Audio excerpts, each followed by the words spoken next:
состав метро встал. Полчища армии чужих Гитлер сдерживал. В этом горе поступили обыкновенные рядовые люди. Все кинулись, да, помогать.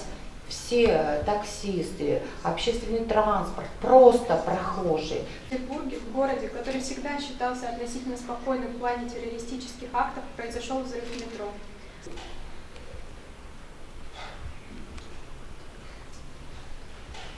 Наш город дорогой.